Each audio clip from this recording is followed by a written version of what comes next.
A Way Things Should Be by LullabyKnell, narrated by yours truly. Summary. In the Shire, hobbits say what lovely weather we're having. They also stir their teacups for 4.5 clockwise rotations, place their left elbow 7/8 down the way of the armrest, and sniff it pointedly, which roughly translates to, "This tea is oversteeped and bland. Your furniture is both uncomfortable and horrifically tasteless, and you're a twit of a host." And I think that's beautiful. Hobbitish is a language of manners and etiquette. The dwarves don't even know that Hobbitish is a thing, and Bilbo is trying to keep a straight face and his peace of mind while the company unintentionally keeps sexually propositioning him and challenging him to a pie-eating contest to the death.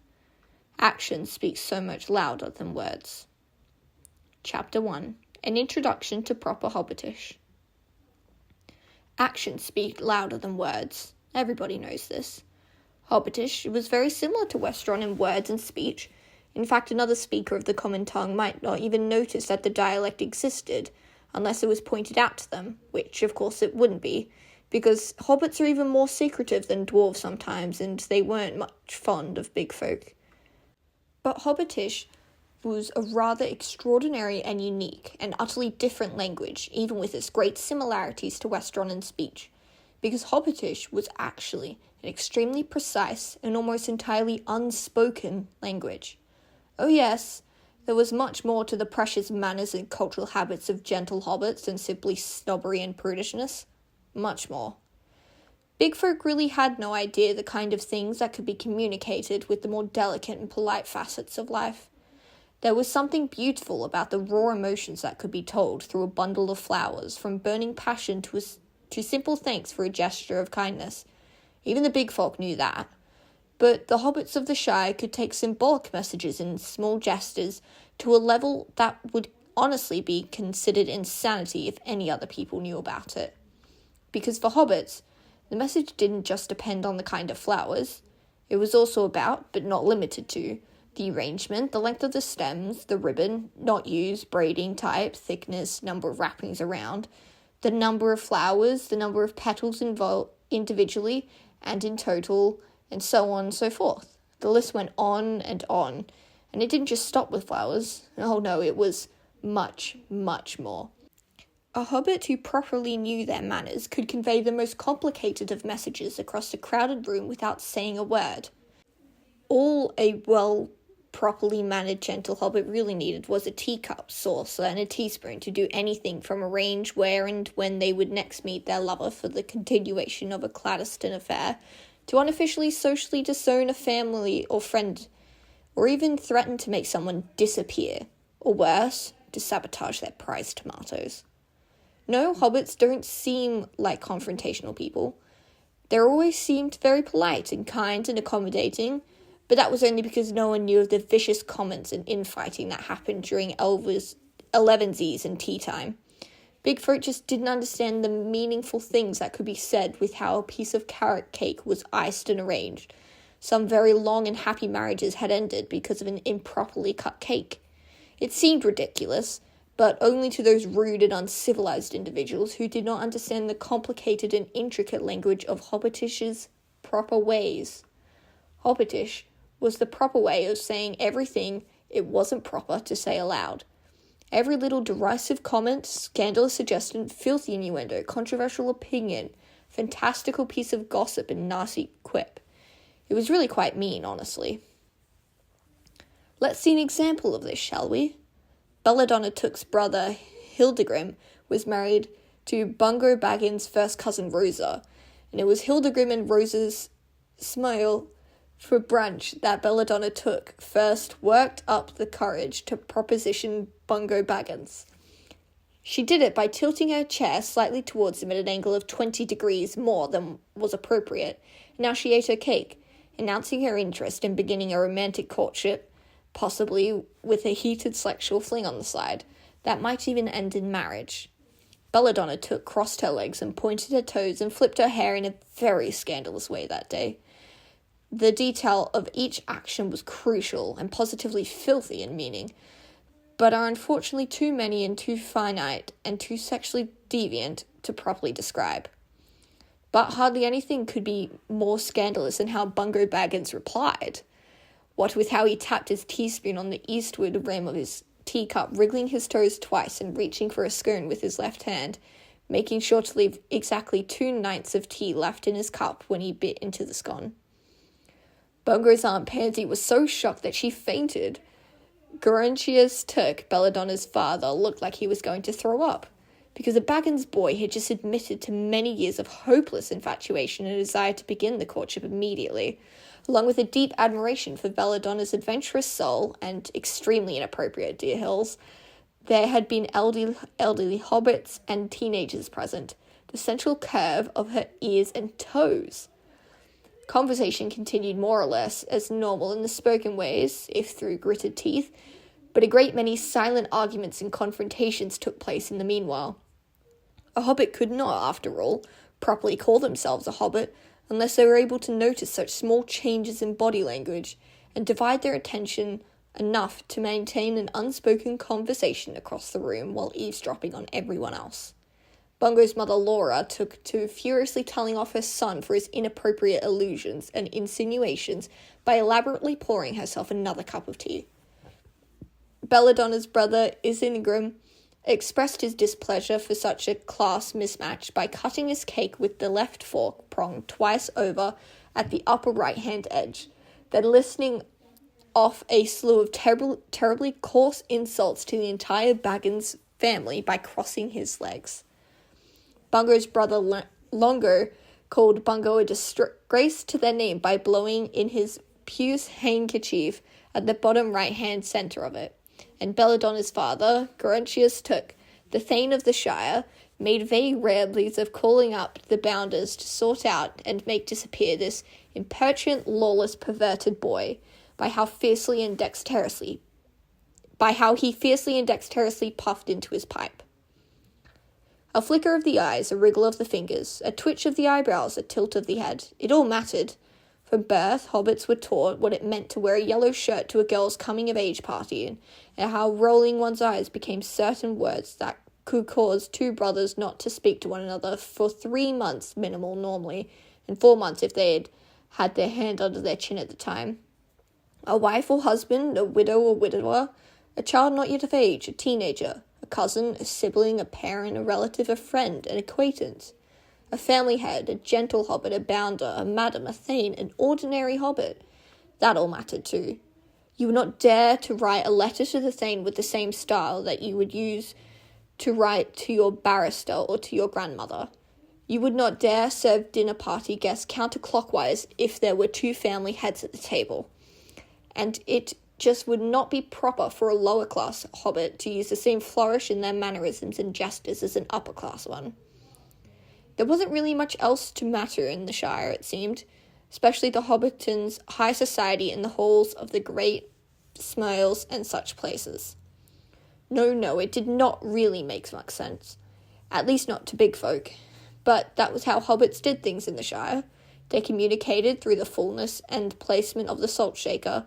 They conveyed messages by what time they arrived as an event, by invitation or otherwise. They made commentary on themselves as a person using their gardens. Hobbits had adapted it over the years to say anything they wished and hardly needed to say anything at all sometimes. It was complicated, but hobbits were excellent observers and quite nimble with gestures and quick movements. They picked up the meticulous movements as quickly as they could and kept it all like their ancestors before them. The gentle hobbits were especially keen on the smaller details, while the hobbits outside of high society perhaps did not pay much attention to whether or not fingertails touched a teacup, as the upper classes thought was proper. Just perhaps. By the edges of the Shire, out by Buckland and Bree, of course, it was nigh impossible to keep a proper handle on what was proper. Hobbits were less enforcing of the more complicated messages that required sharp eyes and constant attention, although they still followed the proper ways as best they were able. If challenged, they were rather delighted in telling horrible stories about how the men quaffed their ale at certain angles and chewed with their mouth open at the most insulting places, and kept their doorways in the most disrespectful repair, and unintentionally said such truly disturbing things with their walking gaits and the buttons of their clothing. And that wasn't even getting started on their handshakes and hosting. In theory, Bilbo Baggins of Bag End, Bogshot Road, the Hill, Hobbiton, knew that Bigfoot and outsiders knew nothing of proper ways. He'd heard of the merchant caravans that passed through, year after year, and the terribly mannered dwarves and men that came with them. Vaguely. He might not have been listening, honestly. Bilbo's took uncles and brandy-butt cousins had told him many stories of the world outside the Shire, of their little trips that hadn't taken them much further than Bree, but definitely into the deepest depths of bad manners. It was horrible, they all assured him, while Bilbo hummed disinterestedly inside. But Hobbiton was fairly deep into the Shire, and the Bagginses were fairly high up there in high society, and Bilbo had never really encountered any big folk or outsiders. Some part of him was aware that they wouldn't really follow the proper ways, but he wasn't really aware of it or just how horrifying the reality was until a wizard loomed over him on his smoking bench, and he wouldn't really fully realize it until the next day, partly from the sheer shock of it all. The technicalities of communicating using a walking stick were as complicated as any other average part of proper Hobbitish. Not quite as bad as flowers or tea time, but bad enough. Thankfully, Bilbo had learned the gestures as he had with all of proper Hobbitish, and learned them well enough to counter being slightly out of practice. The Bagginses, after all, were the most properly mannered, gentle hobbits around. Proper Hobbitish was dearer to many of them than anything else in the world. And Tooks, as forward and scandalous and adventurous as they could be, did not have their lofty place in the Shire for nothing. But Bilbo was certain that, well, Gandalf the Grey was both big folk and an outsider, but from stories about him constantly wandering through, Bilbo would have thought that the wizard would have a better grasp of Hobbit culture, because surely the Grey Wanderer had not actually meant that comment about Bilbo's feet. Oh, there had been something about an adventure that Bilbo hadn't paid much attention to, and definitely refused. But how could he have paid attention to any of that when Gandalf had been all but screaming a number of horrid and terribly odd comments? How dare the wizard imply that Bilbo's feet were soft?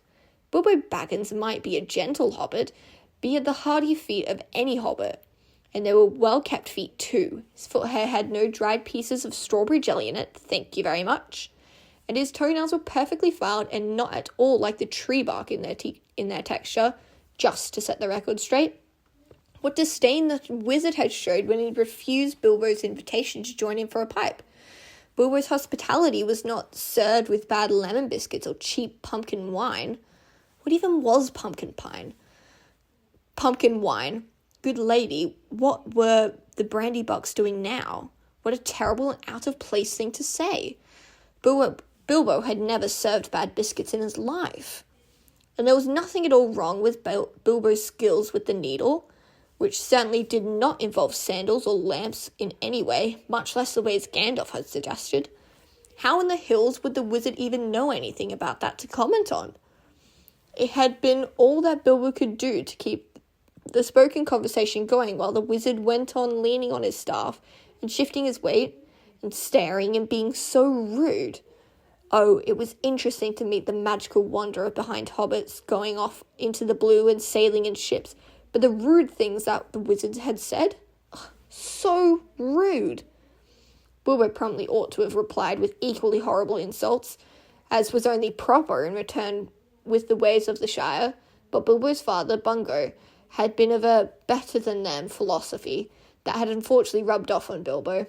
Bilbo did not care for involving himself in more conversations than was absolutely necessary, and so tried to employ his father's belief, mostly in respect to Bungo's memory, then out of respect for his neighbours, and kept his comments unspoken inside his head. Unless, of course, Bilbo was pushed by extenuating circumstances to his breaking point, usually by awful relatives.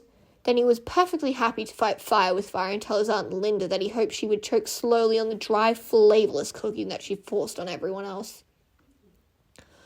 Hobbitish really wasn't a very nice language, which was probably why it was a bit taboo to discuss proper Hobbitish aloud. Bilbo had never been fantastic at keeping his father's philosophy, so he always had his own philosophy of hiding from people he knew he could not be polite to, running away or pretending that he was not home. It was easier to stick to being better than them if you did not see them and did not have to interact with them.